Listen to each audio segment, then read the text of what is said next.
নদীর কাছে ছোট্ট একটি গ্রামে কৃষক মহিব তার স্ত্রী ও তাদের মেয়ে মিনুকে নিয়ে থাকতো। কৃষিকাজ করে যে উপার্জন করত তাই দিয়ে তাদের সংসারটা বেশ ভালোভাবে চলে যেত। বউ, ভাবছি এবছর জমিদারের জমি আর চাষ করব না। আমাদের এলাকা থেকে জমিদারের এলাকায় গিয়ে চাষের কাজ করা খুব কঠিন হয়ে যায়। তাহলে কি করবি? চাষ না করলে আমরা খাবো কি? সংসার চালাবো কিভাবে? আমাদের উত্তরে যে জমিটা আছে ওটা পরিষ্কার করে সেখানে চাষ কাজ শুরু করবো ভাবছি। তা কথা মন্দ বলিনি। নিজের জমিতে চাষ না করলে ফসল করে কোনো শান্তি নেই। অর্ধেক বাকি তো জমিদারকে দিয়ে আসতে হয়। হ্যাঁ, সেই জন্য তো ভেবেছি নিজের যতটুকু জমি আছে তাই চাষ করব। দিন দিন আমার মেয়েটা বড় হচ্ছে, তার তো একটা ভবিষ্যৎ আছে। আমি কালই এই বিষয়ে জমিদারের সাথে কথা বলবো।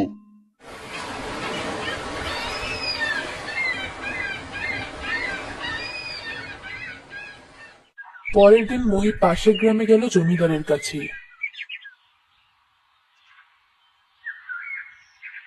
কিরে মহিব, সকাল সকাল আমার বাড়িতে তা কি মনে করে আসলে? বলছি জমিদার মশাই, আমি আর আপনার জমিতে চাষ করব না। এত কষ্ট করে ফসল ফলিয়ে অর্ধেকের বেশি ফসল আপনাকে দিয়ে যেতে হয়। তাই সিদ্ধান্ত নিয়েছি বাপদাদা যতটুকু জমি আছে তাতেই চাষ শুরু করব। তোর এত বড় সাহস, তুই আমার মুখের উপর এমন কথা বললি? যত বড় মুখ নয় তত বড় কথা। কাজটা তুই ঠিক করলি না। আসলে যা যা আমার সামনে থেকে, তবে তোকেও আমি দেখে নেব। সময় হলে ঠিকই বুঝতে পারবি। মহিব তার উত্তরের জমি পরিষ্কার করে ভালোভাবে লাঙল দিয়ে চাষের কাজ শুরু করলো। তাদের দিনগুলো বেশ সুখেই কাটতে লাগলো। গিন্নি, জমিতে বেশ ভালো ফসল হয়েছে। ফসলের দামও মনে হচ্ছে এবার দ্বিগুণ হবে। ভাবছি এবছরে আমাদের এই ভাঙা ঘরটা ঠিক করে নেব। হ্যাঁ, না হলে এবার ঝড় বৃষ্টিতে ঘরে থাকা যাবে না। এমনিতেও প্রতি বছর ঘরের ছাদ ছিদ্র হয়ে পানি পড়ে। বাবা, আমার এবার সীমার মতো পরে ড্রেস চাই। হ্যাঁ মা, এই সবকিছু তো তোর জন্য। এবার আমি তোর জন্য একটা সুন্দর দেখে পরিড্রেস কিনে দিব। সেই রাত থেকে শুরু হলো মুষলধারে বৃষ্টি।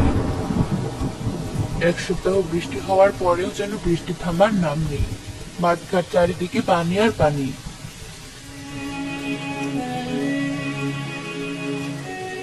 এবার কি হবে? কি করব? এবার আমার ফসল যে সব তলিয়ে গেল, ঘরটাও ভেঙে গেল। যা পুঁজি ছিল তা দিয়েই ফসল করেছি। এবার কি খাবো আর কোথায় বা থাকবো? বাবা, তুমি খেতো না। দেখবি ঠিক একটা ব্যবস্থা হয়ে যাবে। আমার পরিচালনা যায় না বাবা। তুমি এত ভেঙে পড়ো না। দেখবে আমাকে ঠিক একটা ব্যবস্থা হবে। কোন রকম কষ্ট করে বৃষ্টির দিনগুলো পার করি, তারপর ভাবা যাবে। অনেক কষ্টে তারা ভাঙা ঘরে থাকতে লাগলো। দুদিন পরে বৃষ্টি থেমে আকাশে রোদ উঠলো। যাক বাবা, তবুও তো আজ আকাশে রোদ দেখা দিল। কোন রকমে ঘরটা ছেয়ে তার ভেতরে থাকা যাবে। কিন্তু গিন্নি, ঘরটা ছাবো কি দিয়ে? আমি যে একদম নিঃস্ব হয়ে গেছি। বলছিলাম তুমি না হয় জমিদারের কাছে যাও, ঋণ করে টাকা এনে ঘরটা ছেয়ে চাষের কাজ আবার প্রথম থেকে শুরু করো। হ্যাঁ গিন্নি, তাছাড়া যে আমার আর কোনো উপায় নেই। আমি তাই করব। আমি আজই জমিদারের বাড়িতে যাব। জমিদার মশাই, বড় বিপদে পড়ে আপনার কাছে এসেছি। দয়া করে আমাকে সাহায্য করুন। ঠিক ঠিক জানতাম তোর আমার কাছে আসাই লাগবে। তা বল, কি সাহায্য করব তোকে? বর্ষায় আমাদের থাকার ঘর ভেঙে গেছে। মাঠের ফসল সব পানিতে ভেসে গেছে। এগুলো শুরু করতে অনেক টাকার প্রয়োজন, যা আমার কাছে নেই। আপনি যদি... বুঝেছি বুঝেছি, শোন তাহলে, তোকে আমি 10,000 টাকা দেব। তবে সুদে আসলে সেই টাকা আমাকে দ্বিগুণ ফেরত দিতে হবে। না হলে তোর ভিটে বাড়ি সহ চাষের জমি আমার। সময় মাত্র 3 মাস। নে, এই কাগজটা তুই সই করে যা। আচ্ছা আচ্ছা, বেশ তাই হবে। আমি আপনার সব শর্তে রাজি। মুহিব জমিদারের সমস্ত শর্ত মেনে টাকা নিয়ে বাড়ি ফিরে এলো। জমিদার টাকা দিল নাকি? মুখটা এমন কালো করে বাড়ি ফিরলে কেন? আর বলো না গিন্নি, জমিদার টাকা দিল ঠিকই, কিন্তু সুদে আসলে বলেছে তাকে দ্বিগুণ ফেরত দিতে হবে। সে না হয় চাষের কাজ করে শোধ করে দেওয়া যাবে। তুমি আজই ঘরটা আগে ঠিক করে নাও। মুহিত তাদের থাকার ঘরটা ঠিক করলো এবং মাঠে চাষের কাজ পুনরায় শুরু করলো। আমাদের দিনগুলো কত ভালো কাটতে পারতো, কতগুলো ঋণ ঘরে এসে পড়লো। কি যে করব। এত চিন্তা করো না তো, দেখবে সবকিছু আবার ঠিক হয়ে যাবে। হ্যাঁ গিন্নি, তাই যেন হয়। ঠিক হলে তো ভালো, না হলে যে এই ভিটে বাড়ি ছেড়ে নিরুদ্দেশ হওয়া লাগবে। সে বছর ভীষণ খরা হওয়ায় মাঠের জমি ফেটে চৌচির হলো। মাঠে পানির অভাবে ফসল সব খরায় শুকিয়ে কাঠ হয়ে গেল। জমিদারও নির্দিষ্ট সময়ে তার ঋণের টাকা নিতে মুহিবের বাড়ি হাজির হলো। কইরে মহেব, বাড়িতে আছিস নাকি? বাইরে বেরিয়ে আয়। জমিদার মশাই, আপনি তো জানেনই এবছর খরায় কোনো ফসল হয়নি। আপনি আমাকে আরো কিছুদিন সময় দিন, আমি আপনাকে সময় মতো সুদে আসলে সব টাকা দিয়ে দেব। তুই করবি টাকা শোধ? যা, এই বাড়ি থেকে নেমে যা। কথা মতো আজ থেকে এই বাড়ি আমার। দয়া করুন জমিদার মশাই, আমাদের টাকার শেষ সম্বলটুকু কিনে নেবেন না। হেরে কে তো দাঁড়িয়ে দেখছিস কি? যদি নামতে না চায়, এদের মারতে মারতে বাড়ি থেকে বিদায় কর। না না, আপনাদের কষ্ট করে আর আমাদের বের করতে হবে না, আমরা নিজেরাই চলে যাচ্ছি। মা মিনু, আয় মা। গিন্নি, এসো এসো। এত কান্না করে কি লাভ? কপালে যেটা থাকবে সেটাই তো হবে।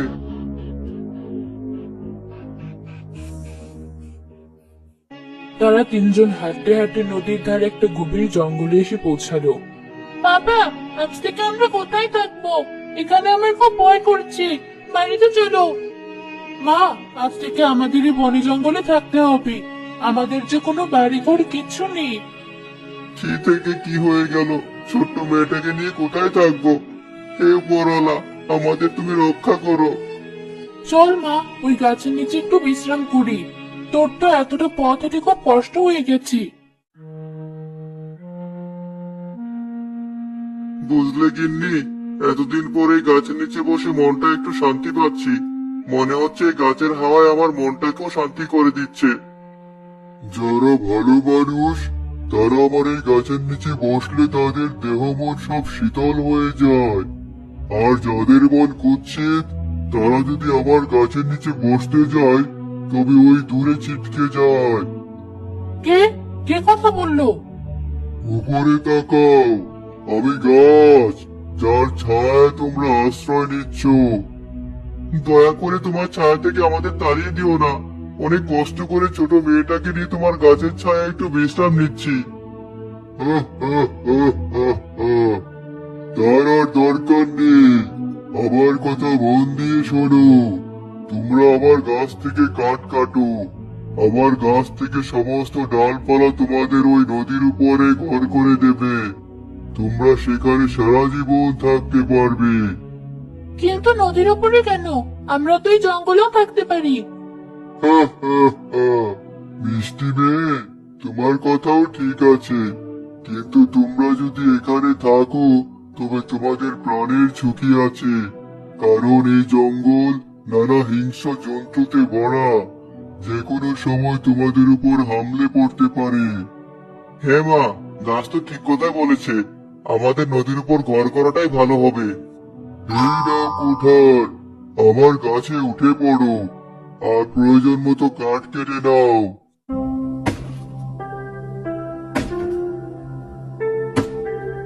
মুহিব গাছে উঠে কাঠ কেটে নিচে নেমে এলো।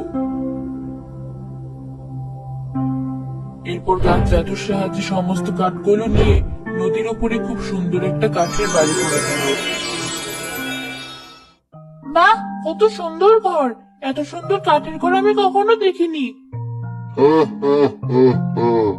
হ্যাঁ মিষ্টি মেয়ে, এই কাঠের ঘরের ভেতরে তোমাদের প্রয়োজনীয় সমস্ত জিনিসও পাবে। তোমাদের যা খেতে ইচ্ছে হবে মনে মনে বললেই সেটা সামনে চলে আসবে। ধন্যবাদ উপকারী বন্ধু, তোমার এই উপকারের কথা আমি জীবনেও ভুলবো না। তারা ঘরের ভেতরে গিয়ে দেখলো ঘরটা বাইরে থেকে কাঠের দেখা গেলেও ভেতরে একটা প্রাসাদের মতো। কি সুন্দর! এমন সুন্দর ঘর আমি জীবনেও দেখিনি। আর টেবিলের উপরে কত খাবার রাখা আছে। এই সব খাবার কি আমাদের? হ্যাঁ মা, এখানে যা কিছু আছে সব আমাদের। আজ থেকে আমাদের আর কোনো কষ্ট থাকলো না।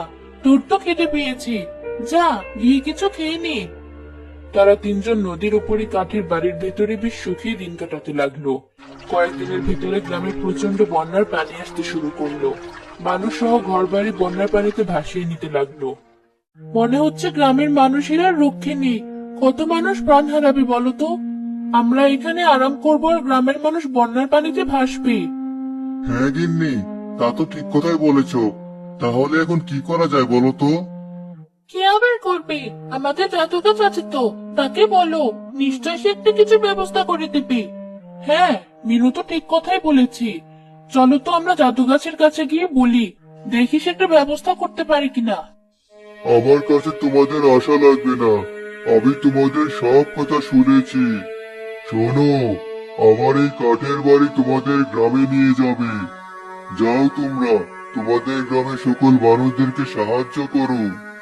ধন্যবাদ জাদুগাছ, তোমাকে অনেক ধন্যবাদ। সেই কাঠের বাড়ি নদী থেকে বন্যার পানিতে তাদের ভাসাতে ভাসাতে গ্রামে নিয়ে এলো। তারা বন্যায় ভেসে যাওয়া সকল মানুষকে তাদের বাড়িতে তুলে নিল।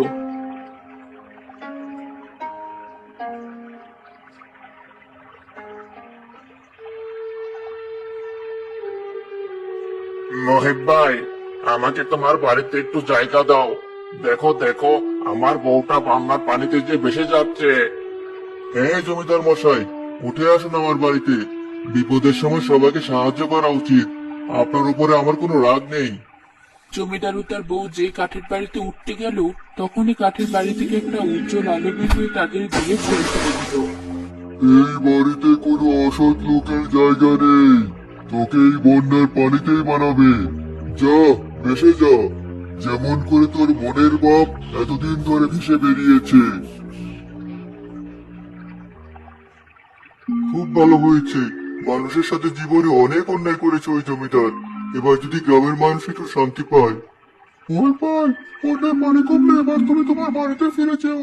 তোমাকে বাধা দেওয়ার আর কেউ থাকলো না। না না, আমি আর ওই গ্রামে ফিরবো না। সারা জীবন নদীর উপরে এই কাঠের বাড়িতে কাটিয়ে দেব। তোমার এই কাঠের বাড়িটা ছিল বলে আজ গ্রামের মানুষগুলো বেঁচে গেল ভাই। বউ বাচ্চার জীবনটা অন্তত বাঁচাতে পারলাম। হ্যাঁ ভাই, এই জন্য তো সৃষ্টিকর্তা যা করে ভালোর জন্যই করে। যদি তিনি রেখে দেন তবে মারার সাধ্য কার আছে?